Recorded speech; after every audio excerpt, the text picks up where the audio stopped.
deliver today's Korea to the world. It is Thursday, September 19th, here in Seoul. And News Today starts now. President Yunwon embarks on a 4-day trip to the Czech Republic with a main focus on ensuring a successful deal on nuclear energy cooperation, namely the nuclear power plant construction contract. Rival parties are at loggerheads again as the opposition plans to push for the passage of bills about a universal payout plan, as well as independent counsel probes into allegations surrounding the First Lady and the marine death report. North Korea carried out provocations including missile launches and sending trash balloons on Wednesday. Some analysts view these acts as attempts to make its presence felt ahead of the U.S. presidential election. Welcome back. I'm Chae-yeon. We start off with the top stories. President Yoon Suk-yeol begins a 4-day official visit to the Czech Republic today. The visit will likely focus on finalizing the two countries' nuclear power project. President Yoon Suk-yeol has embarked on an overseas trip directly following the Chuseok holiday. He will make an official visit to the Czech Republic, a manufacturing powerhouse in Central Europe, 9 years after former President Park Geun-hye's visit. The main objective of this trip is to ensure a successful deal on the new nuclear plant construction slated to be finalized next year. The South Korean president is to meet with Czech President Petr Pavel and Prime Minister Petr Fiala to pledge the Korean government's solid support in building the nuclear plant. The Korean delegation will also look for ways to take on cooperative projects with local nuclear reactor makers, targeting the larger global market. 윤 대통령의 이번 체코 공식 방문을 계기로 한 체코 간의 원전 동맹이 구축될 수 있을 것으로 봅니다. The South Korean delegation hopes to cooperate with the Czech Republic, a country highly dependent on manufacturing and exports in cutting-edge businesses such as future cars and batteries. To this end, the leaders of Korea's 4 largest conglomerates, including Samsung Electronics chair Lee Jae-yong, accompany the president on this trip. 대무역 의존도가 높은 개방형 경제 구조를 갖고 있어서 우리에게는 유럽 시장 진출을 위한 거점으로서 협력 잠재력이 매우 큰 전략적 파트너라 하겠습니다. President Yoon also plans to cooperate with the Czech Republic so that Korea can participate in Ukraine's infrastructure restoration projects.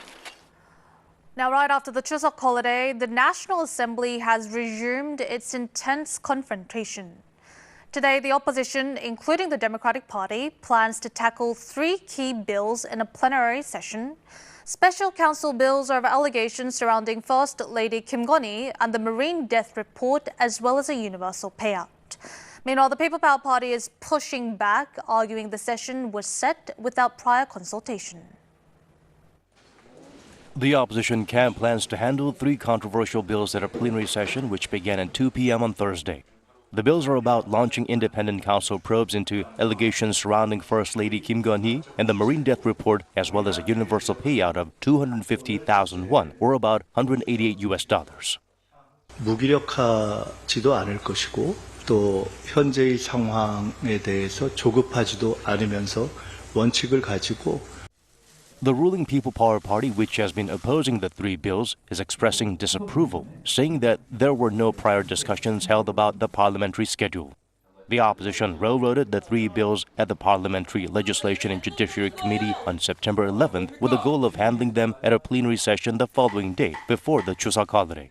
But as an alternative, National Assembly Speaker Woo Won-sik proposed holding the plenary session on September 19th, asking the opposition parties to focus on launching a joint consultative body with the ruling party and doctors. 민주당이 일방적으로 본회의를 강행할 경우에 어떻게 대응할 것인지에 대해서는 다양한 방법을 논의하고 있다. The Democratic Party plans to neutralize the filibuster using a right to end debates. In this case, the bill on introducing an independent counsel for the Kim Gun-hee case will be put to a vote on Friday, the bill for the marine death report on Saturday, and the universal payout bill on Sunday. If the bills are approved, the ruling party is expected to ask President Yoon Suk-yeol to exercise the veto power and demand another parliamentary review. Before convening the plenary session, the National Assembly Speaker will meet with the floor leaders of the rival parties to finalize the agenda for the session. The persisting medical service gap left many concerned over an ER crisis, especially over the long Chuseok holiday. Now, it was found that there were fewer ER visits over the holiday. The government continues urging medical participation in the bipartisan council. An emergency room at a university hospital before the Chuseok holiday. A man suffering from a fall is wheeled into the hospital on a gurney by paramedics. 7번째 만에 지금 섭외돼가지고 왔습니다. 지금은 아예 이제 의료진이 없다라는 이유로 이제 진료를 거부당하는 상황이어가지고. There were concerns over ER capacity for the Chuseok holiday, as doctors were in short supply since trainee doctors had walked out. Fortunately, however, there appears to have been no massive crisis. As of September 17th, the day of Chuseok, a daily average of some 27,500 patients had come to the ER since Saturday, the beginning of the Chuseok weekend. The number fell 25% compared to this holiday and more than 30% from last year's Chuseok. The decrease is largely attributed to people with mild symptoms refraining from visiting the ERs. About 16,000 mild cases visited ERs per day on average, roughly 37% down from last year's Chuseok holiday. 의료 인력이 부족했음에도 불구하고 연휴 기간 응급 의료 체계가 중증 환자 중심으로 작동한 것으로 파악됩니다. ERs at Seoul National University Hospital and other major hospitals in Seoul did not see extensive disruptions in medical services as feared. However, the ER refusal issue, which refers to patients being refused emergency care, still persisted. In Cheongju in Central Korea, a 25-week pregnant woman whose water broke barely made it into surgery after she was refused by 75 hospitals. A Gwangju resident with a severed finger was transported to Jeonju more than 90 kilometers away. The government claimed that the problem was caused by a lack of essential and local medical care, not by the trainee doctors' strike. President Yoon Suk-yeol, concerned over the disruptions in medical service during the Chuseok holiday, visited a children's hospital in Seoul on September 18th and emphasized that no investment on essential medicine will be spared. Meanwhile, in relation to the malicious disclosure of the names of non-striking doctors, the government announced that investigation was requested on 43 cases, and some measures have already been taken. Meanwhile, North Korea fired short-range ballistic missiles early yesterday. Now, last night, the regime escalated its provocations, launching trash balloons once again. What's behind their recent provocations? We take a look. Multiple North Korean short-range missiles fired from Gyecheon in Pyeongan-namdo province at around 6:50 a.m. on Wednesday were detected by the South Korean military's monitoring equipment. The Joint Chiefs of Staff in Seoul said that the missiles flew about 400 kilometers and analysis is underway for more details.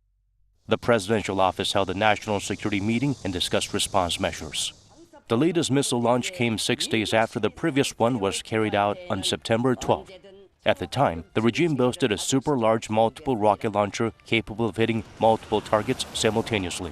On Wednesday, it likely retested a new strategic ballistic missile, which was fired in July. North Korea again sent trash-laden balloons toward South Korea on Wednesday night. The JCS advised South Koreans to watch out for falling objects in Seoul and the northern part of Gyeonggi-do province. After focusing on recovering from flood damage, the North is again stepping up provocations by resuming ballistic missile launches and floating trash balloons across the border this month. In a state media report on September 13th, the regime also revealed for the first time a secretive facility producing highly enriched uranium, which is used for building nuclear warheads. Analysts say that through these provocations, North Korea apparently attempts to make its presence felt ahead of the U.S. presidential election. 북한의 핵미사일 고도화 그리고 실전화 수준을 상당 부분 과시하는 데 이제 초점을 맞추고 있다라고 볼 수 있고 정치적 그 타이밍을 잘 고려해서 쏘고 있다. In Nodongshinmun on Wednesday, North Korea pledged to have the world's strongest power that cannot be challenged by anyone, saying that America's nuclear threats are getting more explicit.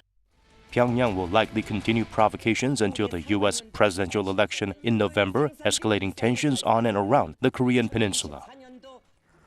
We continue with North Korean news. Recently obtained footage by KBS exposes North Korea's outdated farming methods, primarily using cattle. Now, apparently, the act of slaughtering a cattle is condemned as a major crime, while those risking their lives to save these animals are celebrated as heroes. Here's more. Cattle strapped with farming tools plow the field. They are specifically tamed for farming, and in this video, a father and daughter are criticized for secretly butchering dozens of these precious working cattle. 국가 재산인 부림소들을 밀도살해서 사적 이익을 챙기는 범죄 행위를 감행한 동과 동입니다. 밀도살한 소는 도합 80마리나 된다고 합니다. It details a crime noting the father slaughtered 60 and the daughter about 20 cattle.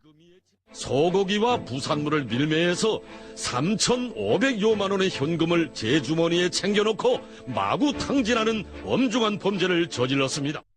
Meanwhile, a farmer who risked his life to rescue cattle from being swept in flash floods is hailed as a hero. 영웅은 농장원들과 함께 여러 시간 동안이나 무섭게 사풍치는 물속을 헤가르며 필사의 노력을 다해서 부림소들을 기어이 안전한 곳으로 끌어내고야 말았습니다. This video is a stark testament to the enormous importance of cattle in North Korean agriculture. The regime is striving to mechanize the sector, talking about how leader Kim Jong-un sent tractors to Yanggangdo province this spring. But such efforts are not proving to be particularly effective. 대북 제재로 인해서 연료는 어느 정도 제한이 걸려 있고 그러다 보니까 농업에 필요한 연료 공급은 한정돼 있고 그래서 부림소는 계속해서 이제 유지를 할 수밖에 없는. With a low mechanization rate and chronic fuel and fertilizer shortage, and plus this year's severe flood damage, pundits worry North Korea's food crisis will likely worsen this year.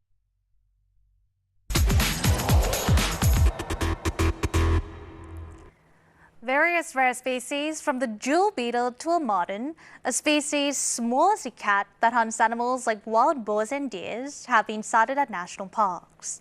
The latest footage will be used to identify and preserve habitats of these wild species.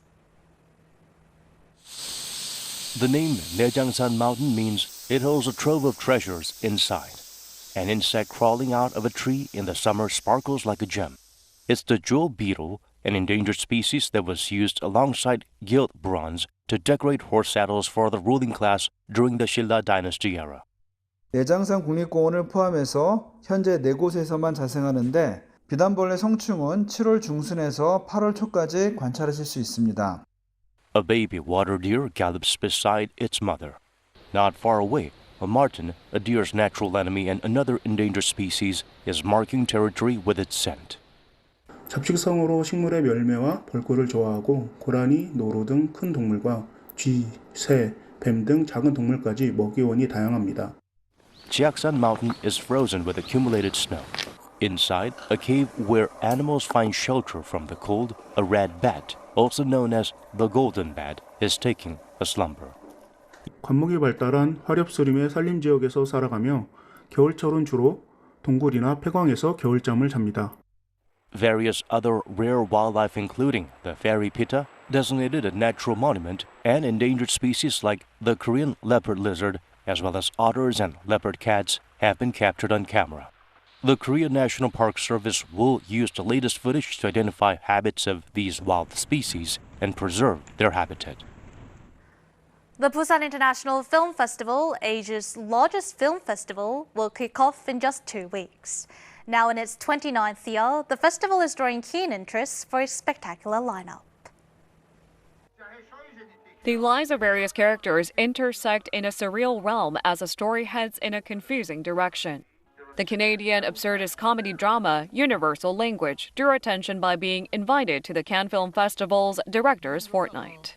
Sasquatch Sunset centers on the legendary creature, the Sasquatch, that appears in North American folklore and urban tale.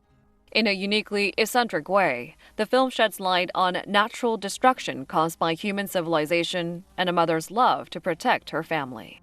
These 2 films were chosen by the Busan International Film Festival's deputy director and programmer for the 24th year, Park Do-shin, as the most buzzworthy entries of this year's festival. 그 사스카치 가족이 그 지구상에서 마지막 남은 가족의 일생을 그린 작품인데 굉장히 흥미롭고 특이한 영화 찾으시는 분들한테는 아주 적격이지 않을까 싶습니다. He also picked Do I Know You From Somewhere, a story of a couple's love depicted through twists and a special directorial lens as a film to take note of. Park also sees Civil War as drawing the most ticket reservations. The film follows a rather preposterous story of a civil war erupting in the United States. 사실 이제 전투신도 굉장히 많고요. 그 다음에 정치적인 요소도 있는데 제가 보기에는 이게 큰 스크린에서 굉장히 많은 관객들과 같이 보기에 아주 적합한 영화라고 생각합니다. As a final tip, Park said viewers will also enjoy watching films by newly emerging female directors, particularly active in North America.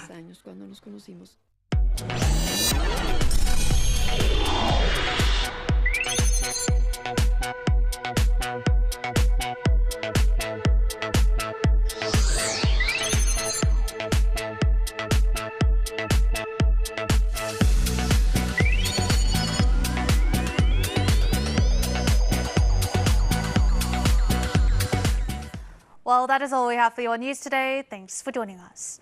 Just a friendly reminder, if you happen to miss our show or want to revisit us, you can always find us on our official website or YouTube channel shown down below. Have a great day and see you tomorrow. Goodbye.